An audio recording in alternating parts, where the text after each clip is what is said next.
할렐루야. 여러분, 묵시문학이라는 말을 들어보셨죠? 아마 우리 철학기도 나오신 분들은 어렴풋이 기억을 하거나 이해를 하고 계실 겁니다.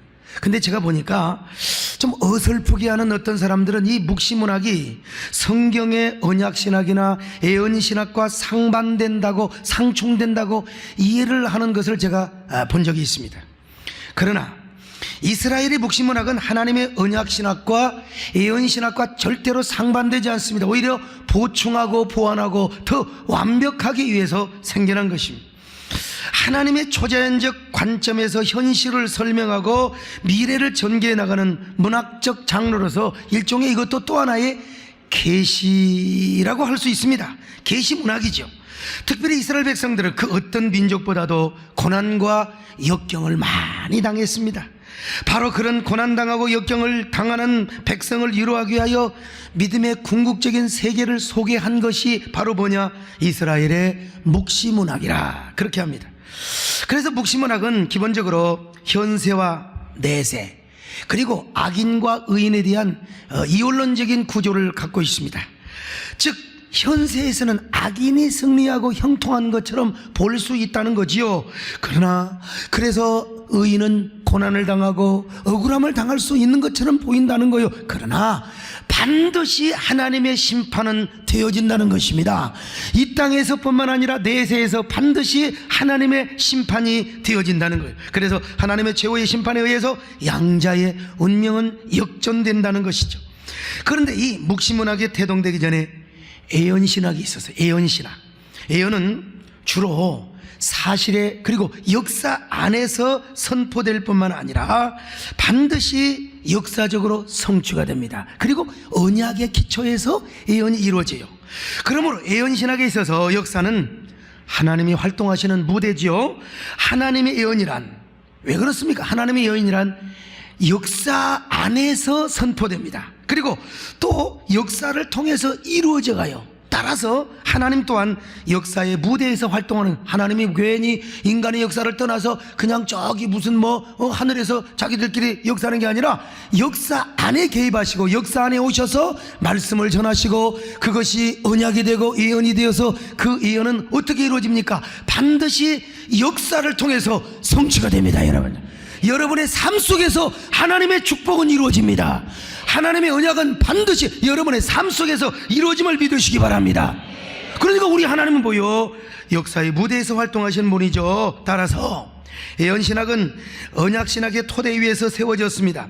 하나님의 언약의 근거에서 예언 활동이 이루어지고 그리고 그 언약의 근거에서 바로 선포되었던 예언은 반드시 그 역사 안에서 이루어진다니까요. 자, 그런데 이런 언약신학이 가장 구체적이고 명확하게 기술되어 있는 책이 바로 신명기라고 하는 책입니다. 그래서 이 신명기 역사관과 세계관 그리고 가치관에 의해서 다음에 이어지는 모든 예언서들, 선지서들이 전부 이렇게 예언이 되고 기록이 되어 있는 것을 볼 수 있었어요. 그런데 신명기의 세계관과 가치관을 한마디로 요약한 말씀이 어디에 있습니까? 바로 신명기 30장에 있습니다. 자, 한번 같이 읽어봅시다. 시작. 보라, 내가 오늘날 생명과 법과 사망과 화를 네 앞에 두었나니 곧 내가 오늘날 너를 명하여 네 하나님 여호와를 사랑하고 그 모든 길로 행하며 그 명령과 규례와 법도를 지키라 하는 것이라. 그리하면 네가 생존하며 번성할 것이요 또 내 하나님 여호와께서 네가 가서 얻을 땅에서 네게 복을 주실 것임이라. 그러나, 자 보세요. 그러나 시작. 네가 만일 마음을 돌이켜 듣지 아니하고 유혹을 받아서 다른 신들에게 절하고 그를 섬기면 오늘날 내가 오늘 너에게 선언하노니 너희가 반드시 뭐라고 그랬어요? 망할 것이라. 여러분, 성경에 기록된 말씀의 요지가 뭡니까? 신명기 말씀. 이스라엘 백성들이 하나님 말씀에 순종하면 무조건 복을 받는다. 할렐루야. 무조건 복을 받는다.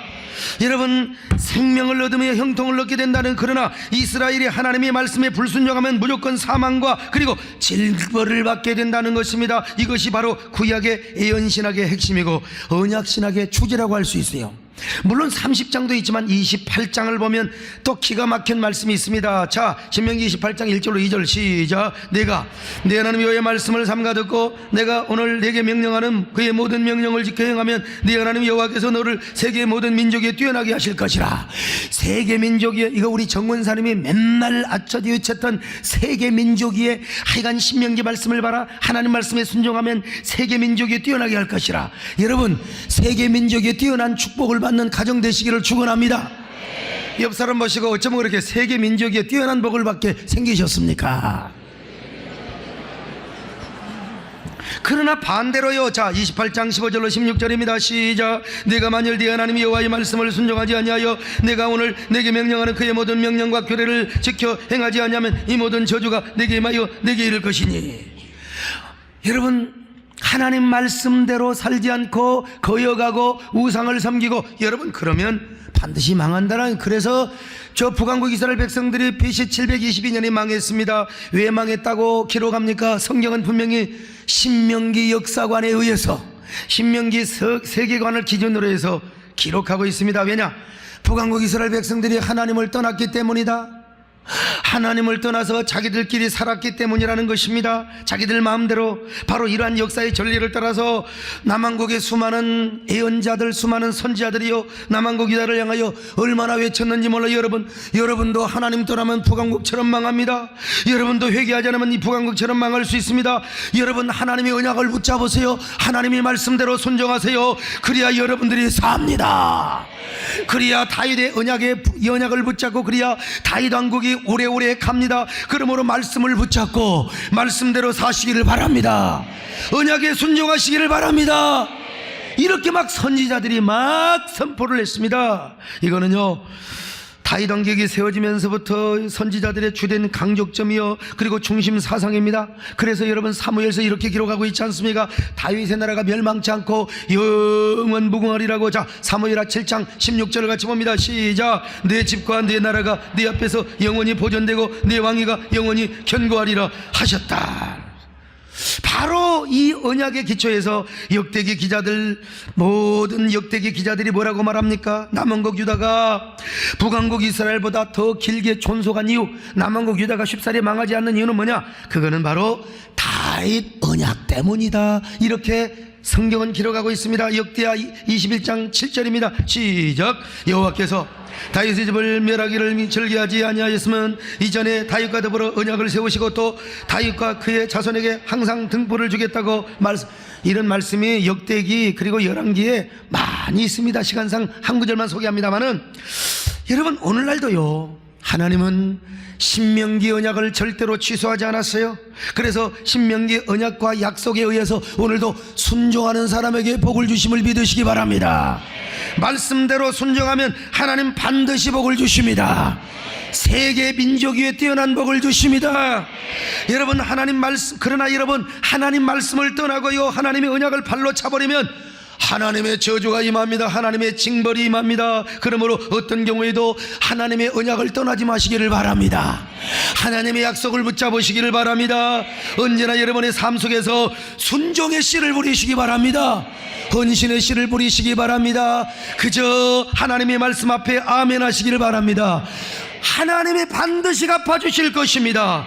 신명기 말씀대로 100배 1000배로 복을 주실 것입니다. 세계 민족에 뛰어난 복을 주실 것입니다. 믿으시면 아멘합니다. 반드시 내가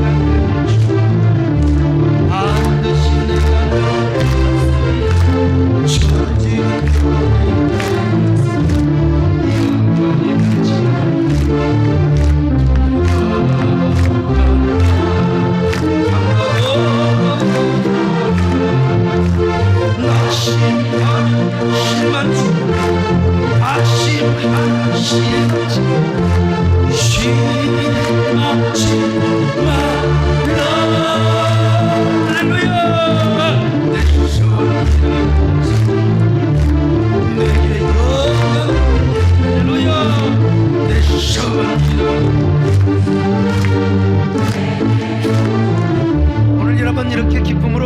박수치며 찬양만 하지 마시고 어려움이 오고 이해할 수 없는 일이 오고 진짜 모순적인 사건이 발생해도 끝까지 하나님을 믿으시기 바랍니다. 말씀을 믿으시기 바랍니다. 그런데 이렇게 이제 하나님 말씀을 믿고 딱 이스라엘 백성들이 살아가는데 한 번은 남한국 유다 백성들에 의해서 그들이 바라보니까 신명기 신학과 세계관 가지고 역사관을 가지고 도저히 이해할 수 없는 사건이 하나 발생했어요. 어쩌면 이럴 수가 있느냐 이거요. 요시야라는 아주 훌륭한 왕이 있는데요, 그는 여호와 보시기에 정말로 훌륭했어요. 아름다웠습니다. 선했습니다.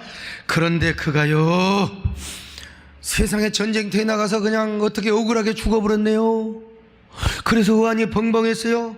그는 왕이 되자마자 하나님의 성전을 청결케 하는 일부터 있습니다. 그 요시야의 할아버지 므낫세가 너무너무 극악무도한 왕이었거든요. 하늘의 1월 성신을 섬기고 온갖 우상을 다 섬기며 세상에 이방 신상을 하나님의 성전에다가 갖다가, 그리고 이 하나님의 성전에서 이방 신상을 섬기며 어떻게 한 줄 아십니까? 아이고, 그냥 이방 신에게 제사를 드리고 말이요. 이런 왕이 어디가 있느냐 이 말이요. 자기 장자, 자기 아들을 이방신에게 인신제사를 드렸다. 열왕기하 21장 4절로 6절입니다. 시작. 여호와께서 전에 이르시기를 내가 내 이름을 예루살렘에 두리라 하신 여호와의 성전에 제단들을 쌓고 또 여호와의 성전 두 마당에 하늘의 1월 성신을 위하여 제단을 쌓고 또 자기의 아들을 불 가운데로 지나가게 하여 점치며 사수를 행하며, 이거 빌어먹을 저주받아, 이건 천대만대 저주받을 일이요. 요시야의 할아버지 므낫세만 그런 게 아니요, 아버지 아몬도 그 짓거리를 똑같이 했어요. 그러다가 요시야가 왕이 됐네. 근데 요시야는 은혜 받은 사람이요, 여기 좀 소목 싸우고 비슷한 사람이라 이 말이요. 그래서 왕이 되자마자 맨 일이 한 게 뭔 줄 아세요? 맨 먼저 성전에 있는 우상들을 갖다가 다 찍어버렸어요. 도끼로 찍어버렸어요. 왜냐면요, 하나님의 성전에 어떻게 우상이 이거 있을 수가 있는 거요. 그냥 열불을 내면서 막 찍어버리고 말았어요. 한마디로 성전 청결 작업을 했습니다. 그런데 요시야는 성전 청결 작업을 하던 중에 뭘 발견했냐? 하나님의 성전에서 율법책을 발견했어요. 근데 그 율법책이 기가 막히게 하나님의 섭리입니다. 이게 모세 신명기 두루마리였습니다. 그때 요새가 신명기 말씀을 읽으니만 가슴이 복받치고요, 그 요시야가 신명기 말씀을 읽으니만 막 얼굴이 막 뜨거워졌습니다. 우리 할아버지가 이런 죄를 지었네, 우리 아버지가 이런 죄를 지었네. 그래가지고 막 그 신명기 읽으니까 그게 다 난 거잖아요. 그래서 우상 섬기면 저주받고 하나님 섬기면 복받고 말이죠. 그래서 이거 안 되겠어요. 이거 우리 할아버지가, 그리고 우리 아버지가 잘못한 거 이거 다 뜯어고 버려야 되겠구나. 막 옷을 찢어버렸습니다. 여러분요, 하나님의 성전 밖에 세웠던 모든 태양상과 온갖 이방상, 그리고 아스타롯과 크모스와 밀검 신상들을 이거 전부, 이게 전부 뭡니까? 다 이방 신상이요. 밀곰, 암몬, 뭡니까? 몰렉, 아무튼 저 크모스, 저 어딥니까? 모압, 할 것 없이요, 이방 신상을 전부 다가 깨뜨려 가지고 나무로 된 건 저 기드론 골짜기 흰놈의 골짜기에다 다 태워버렸어요. 뿐만 아니라 요시야는 산에 있던 산당과 모든 이방신을 다 태워버리고 허물어버리고 말았어요. 집집마다 있는 트라빔이라든지 산당 할 것 없이. 그러면서 여러분, 우리가 마음을 다하고 성품을 다하고 힘을 다하여 우리 하나님을 섬깁시다. 우리 할아버지가 죄진 겁니다. 우리 아버지가 잘못한 겁니다. 여러분, 우리 하나님만을 섬깁시다. 막 그러면서 요시야가 붕의를 했다 이 말입니다. 여러분, 그러므로 요시야는 훌륭한 왕이요, 선한 왕입니다. 얼마나 복받은 왕인지 몰라요, 세상에. 여러분, 이런 요시야 같은 왕이 되시기를 주의 이름으로 축원합니다. 요시야 같은 왕이 되어서는 먼저 우리 마음속에 우상을 버려야 돼요. 우리 주변에 있는 우상을 버려야 돼요. 하나님보다 더 사랑할 만한 것들, 이런 것들을 다 태워버리고 우리가 전부 다 버려버려야 돼요. 그리고 전심으로 하나님을 사랑해야 됩니다. 전심으로 하나님을 섬겨야 됩니다. 그러면 하나님이 복을 주실 것입니다. 신명기 말씀대로 반드시 복을 주실 것입니다. 그런데 문제는 이렇게 감동적으로 하나님을 섬겼던 요시야 왕, 그렇게 역대기 기자들에 의해서 존경을 받고 높이 평가를 받았던 요시야 왕이 40도 못된 39살 나이에 전쟁터에 나가서 화살 맞고 죽어버렸다니까요. 화살 맞고 죽어버렸어. 그래서 이 요시야 왕의 죽음을 놓고 이 예레미야 선지자가 얼마나 슬퍼하여 애가를 불렀는가. 역대하를 보니까요, 요시야의 죽음을 보고 얼마나 예레미야가 그냥 통곡을 했는지 몰라요. 그럴 수밖에. 여러분, 신명기 신학과 언약에 의하면 요시야는 반드시 형통해야 돼요. 무슨 일을 만나든지 여러분, 동으로 가면 동방불패, 서로 가면 서방불패, 어떤 전쟁으로도 여러분 승승장구하고 형통하며 승리해야 했습니다. 그러나 요시야는 40도 못되어서 화살 맞아 죽어버렸다니까, 39살 나이에. 자, 그렇다면 하나님의 말씀에 순종만 하면 복을 받고 땅에서도 형통하고 장구한다는 신명기 언약은 도대체 어떻게 된단 말인가? 과연 신명기 언약으로 요시야의 죽음을 어떻게 설명할 수 있단 말인가? 여러분, 한번 생각해 보세요. 신명기 역사관에 의하면 요시야는 반드시 형통해야 돼요, 승리해야 돼요, 전쟁에서 이겼어야 돼요, 오래 살아야 돼요, 복 받아야 돼요. 근데 억울하게 비참하게 죽어버리고 말았어요. 그것도 39살의 나이에. 요시야 왕이 여러분 어떻게 죽은 줄 아십니까? 요시야 왕이 남왕 유다를 통치하고 있을 때에 이스라엘 저 남쪽에 있는 애굽이라고 하는 나라가 저 북쪽에 있는 아수르 나라를 공격하러 갑니다. 근데 당시 아수르 나라는 다 꺼져가는 나라입니다. 이미 주전 612년에 아수르의 수도 니느웨가 망해버렸어요. 그리고 하란이라는 곳에 수도를 옮겼어요. 비리비리해요 지금, 이게 비리비리. 그런데 이 비리비리한 아수르를 애굽이, 강성한 애굽이 공격하거든. 그럼 요시야가 가만히 있어야죠. 왜 가만히 있어야지? 왜 아수르 편이 되어가지고 왜 애굽을 공격하느냐 이 말이에요 지금. 왜 망해가는 아수르 편이 되어서 그 강성한 애굽과 싸우느냐 이 말이에요. 한마디로 요시야가 헷갈려서 판단 미스를 해버리는 거예요. 판단 착오를 해버리고 말았어요. 그때 애굽의 왕 바로 왕이 느고가 요시야에게 사신을 보냅니다. 요시야 왕이요, 난 당신하고 싸우려고 하지 않아요. 나는 당신의 원수가 아니요, 나는 지금 아수르를 망하게 하려고 하니까 제발 내 앞에서 비켜주시오. 당신이 섬기는 이스라엘의 하나님이 나를 부추겨서 저 아수르를 지금 심판하게 하려고 하는데 왜 당신이 하나님과 반대편에 서서 나와 싸우는 것이요? 제발 내 길을 비켜주시기를 바랍니다. 사신을 보내서 편지를 보냈어요. 그러면 그 편지를 보고 요시야가 비켜줬어야지요. 요시야는 죽으려고 환장한 사람처럼 오히려 왕이 아닌 척하고 변장을 하고 애굽을 막았어요. 그러다가 애굽 군사가 쏘는 화살에 맞아서 심장에 맞아서 죽었어요. 여러분, 얼마나 웃기는 죽음이요, 황당하고 어이없는 죽음입니까? 유다를 지키고 다윗의 왕국의 자존심을 지키기 위해서 싸우는 거요. 그 백성들에게 존경받고 순교를 하고 순직을 했다고 하죠. 괜히 남이 싸움에 말려 들어가지고 죽음을 당했으니 황당한 죽음이요, 이걸 개죽음이라고 하는 거요. 그러니 이 요시야 왕의 죽음 때문에 당시 남왕국 유다 사람들은 얼마나 절망을 했는지 몰라요. 절망. 이거 참 하나님이 요시야 왕을 지켜줘야 될 거 아니겠는가? 비록 요시야가 헷갈려서 판단을 잘못해서 전쟁에 잘못 끼어들었다 할지라도 하나님이 어떻게든지 하나님이 지켜줘야 될 거 아니냐, 이거 여러분 당연히 당인대를 살아가는 의인들은 그런 생각을 안 할 수가 없지요. 나부터도 그런 생각을 할 수밖에. 어떻게 그렇게 선한 왕이 어이없이 죽을 수 있단 말인가? 물론 성경은 분명히 그 대답도 하고 있습니다. 왜 요시야가 죽었는가? 왜 그렇게 빨리 죽었는가? 이유는 신명기 역사관, 신명기의 세계관을 기준으로 해서 분명히 가르쳐 주었습니다. 이유가 뭐냐? 아무리 요시야가 하나님의 말씀에 순종하고 하나님께 헌신했다 할지라도 그것이 므낫세의 죄악을 없이 할 만큼의 선행이 못 되었다는 겁니다. 특별히 므낫세가 얼마나 하나님의 마음을 진노했는지 몰라요.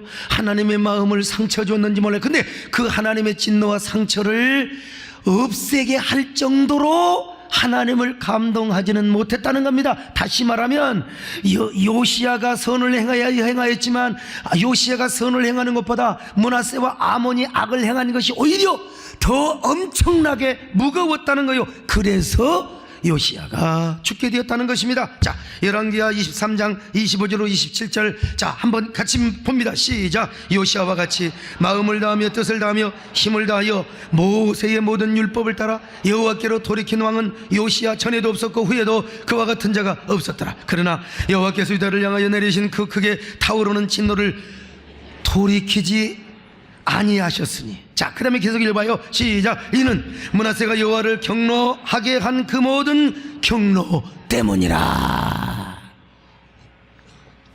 여러분, 므낫세가 얼마나 하나님을 진노케 하고 경노했으면 요시야의 그 믿음과 눈물겨운 헌신이 하나님의 마음을 달래지를 못한 거예요. 하나님의 그 진노와 아픔 상처를 누그러뜨리지 못했다 이 말이요. 아무리 요시야가 자랐고 종교 개혁을 잘하고 그래도 아직도 이스라엘 백성들이 남한국 유다가 다 하나님을 섬기느냐? 아니요. 아직도 드라뱀이 있네. 아직도 거리의 우상이 아직도 있네. 파손되지 않는. 그래서 아직도 이스라엘 백성들, 남한국 유다 백성들이 하나님을 섬기지 않고 우상을 섬기고 이방신을 섬기는 사람이 아직도 많이 있어요. 그 누가 다 한 거예요? 므낫세 때문에 하는 거예요. 아몬 때문에 그랬다 이 말입니다, 여러분. 자, 그래서 하나님은 북왕국 이스라엘처럼 남한국 유다도 망하게 하시겠다는 겁니다. 그렇게 망하게 했다는 거예요. 하나님의 마음을 돌이키지 못했다는 거예요. 그래서 바로 요시야도 그렇게 죽었다는 이야기, 요시야도 그렇게 요절했다는 이야기를 지금 성경은 말씀하고 있습니다. 이렇게 요시야의 황당하고 어이없는 죽음까지도 성경은 신명기 신학으로 설명하고 결론 짓고 있어요. 그런데 당시 이스라엘의 경건한 이스라엘의 뭡니까? 믿음의 사람들, 하나님의 백성들, 이 남한국 유다의 지도자들까지도 잠시 혼돈과 혼란에 빠졌어요. 하나님께서 신명기 언약을 취소하셨을까? 하나님께서는 약속의 하나님이신데 당신의 언약의 하나님이 되시는 걸 하나님이 스스로 포기하셨단 말인가? 여러분, 이 성경을 연구하던 사람들까지도 이런 혼란에 빠졌어요. 여러분, 우리 하나님이 그럴 리가 있겠습니까? 우리 하나님의 능력의 하나님이기를 포기할 수가 있겠습니까? 우리 하나님이 당신의 언약 신명기의 신학을 포기하시겠습니까? 오늘 여러분, 하나님은 여전히 우리가 잘못해서 그럴 뿐이지 여전히 우리 하나님은 언약의 하나님을 믿으시기를 바랍니다. 오늘도 신명기 언약은 여전히 유효한 줄로 믿으시기를 바랍니다. 하나님을 전심으로 섬기는 자에게 복을 주시고 하나님께 대응하거나 대적하는 자에게는 벌 주시고 보응하시는 하나님, 이 하나님을 믿으시면 아멘합니다. 그래서 그들이 잠시 하나님의 언약을 의심하고 잠시 하나님의 신명기 언약이 취소되었는가 혼란에 빠졌지만, 아니요, 우리 하나님은 여전히 살아계신다. 우리 하나님은 여전히 언약의 하나님이시다.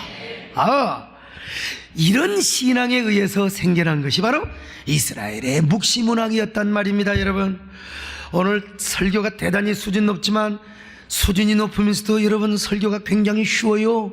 그래서 여러분들이 또 워낙 잘 알아듣는 은사가 있어서요, 수준이 높은 성도들이요, 옆 사람 보고 인사 좀 하세요. 어쩜 그렇게 수준이 높게 생기셨습니까?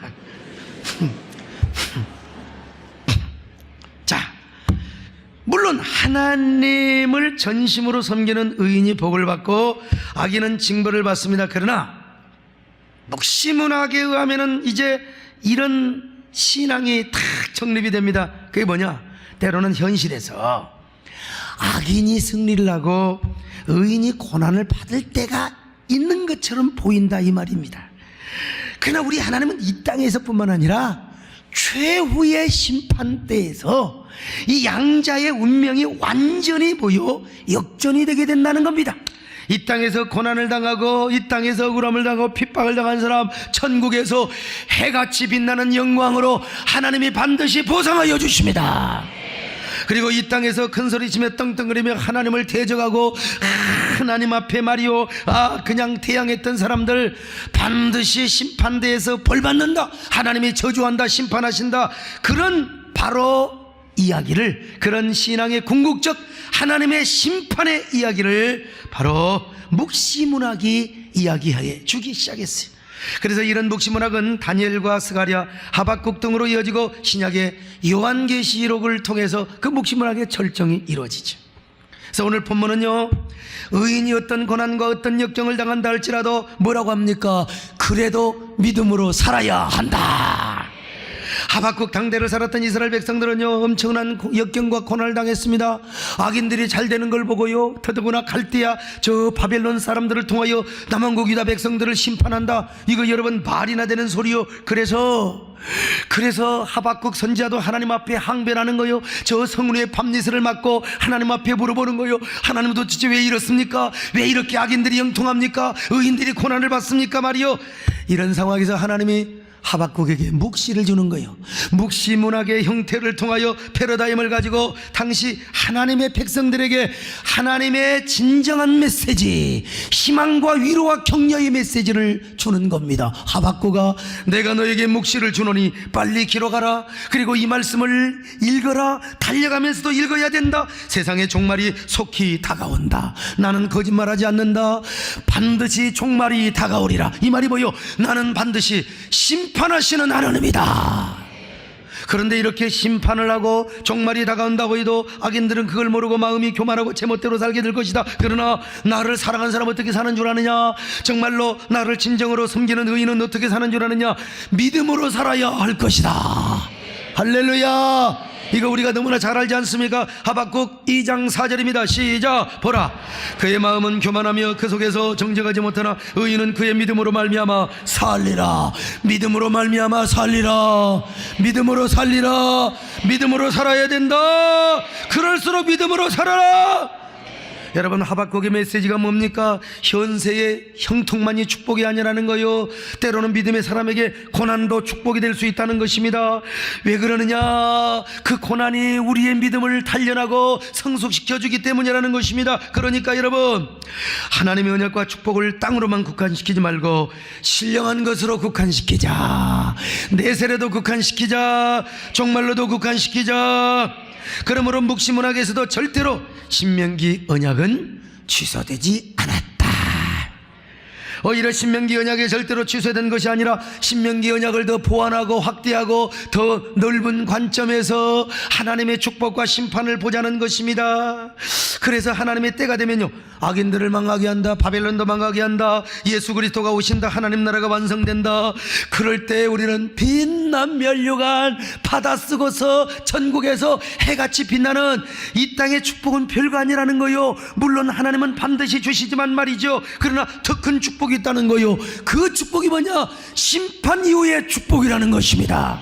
종말의 축복이라는 것입니다. 내세의 축복이라는 것입니다. 그런데 그 심판과 보상을 하시는 하나님이 어떤 하나님이냐? 기가 막혀요. 성전에 계시는 하나님이라. 자, 하박국 2장 20절입니다. 시작. 오직 여호와는 그 성전에 계시니 온 땅은 그 앞에서 잠잠할지니라. 여러분 보세요. 하박국과 신명기가 얼마나 일치한지 몰라요. 신명기에 14장 16장 등등 보면요, 내가 예비한 거, 내 이름을 둘 거, 이게 다 뭐냐? 하나님의 성전입니다. 저디어 여부스 성 정복하고 거기에 예루살렘에 하나님의 성전 짓고 거기서 예배하고 거기서 예물 드리고 거기서 감사하고 전부 다 성전 이야기입니다. 그런데 하박국도 뭐라고 말합니까? 바로 성전에 계시는 하나님이라. 할렐루야. 우리 하나님은 성전에 계시는 하나님이십니다. 교회의 머리가 되시는 하나님이십니다. 교회의 주인 되시는 하나님이십니다. 그러므로 이 하나님 앞에 어떻게 하느냐? 입 다물고 살아라 이거야. 절대로 잔소리 말라, 푸념하지 말라, 원망하지 말라, 짜증내지 말라. 왜 짜증을 내냐 이거요. 짜증을 내어서 무엇하느냐 이거요. 믿음으로 살아라 이거요. 하나님의 언약을 믿고 살아라 이 말입니다. 여러분, 신명기 언약은 취소되지 않았다는 것입니다. 신명기 언약이 이 세상뿐만 아니라 저 영원한 하나님의 심판대까지 연결이 되고 확대가 된다. 그러니까 우리가 이럴수록 하나님의 언약을 붙잡자. 신명기 언약을 붙잡자. 믿음으로 살아가자. 불평하지 말자. 근데 오늘날 여러분 보면 많은 사람들이 하나님의 언약을 의심하다가 막 신앙의 혼란에 빠져요. 언약의 바운다리를 막 넘어가가지고 탈선하고 절망합니다. 아, 하나님이 살아계신다면 왜 나에게 이런 일이 있단 말이냐? 아니, 왜 나는 이렇게 안 풀려? 왜 이렇게 나는 고난뿐이야? 분명히 나는 기도하고 언약의 하나님께 내가 눈물로 씨를 뿌리고 헌신하고 내가 순종했는데, 아, 나 이렇게 열심히 전도하고 목사님 전도한다면 복 준다고 했는데 왜 이렇게? 아, 우리 하나님이 거짓말하시는 하나님이 아니야? 아, 하나님의 신명기 언약, 그래, 하나님의 언약을 완전히 신명기를 떠나서 취소한 분이 아니야? 여러분, 잠잠하라 이겁니다. 여러분요, 하나님이 잠잠하래요. 그런 소리 하지 말라 이거요.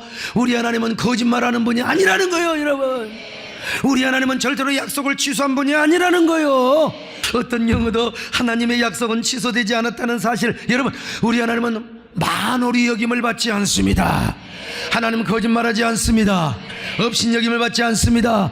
실현하지도 않으시고 시건하지도 않으시고 거짓말하지도 않으신 하나님이요, 그러므로 여러분, 우리의 삶이 힘들다고 생각하세요. 그럴수록 하나님께 더 가까이 나오시기를 바랍니다. 삶이 어려우면 어려울수록 하나님 앞에 언약 관계를 더 돈독히 하시기를 바랍니다. 성경은 분명히 말씀해요. 눈물로 씨를 보면 기쁨으로 단을 거두게 하신다고 말이죠. 기쁨으로 단을 거두게 하신다. 할렐루야. 새벽에 뿌리면 저녁에 단을 거두게 하신다. 믿으시면 아멘합니다. 새벽 사랑하는 저녁같이 우리 없이 열매 찾지 목숨과 기쁨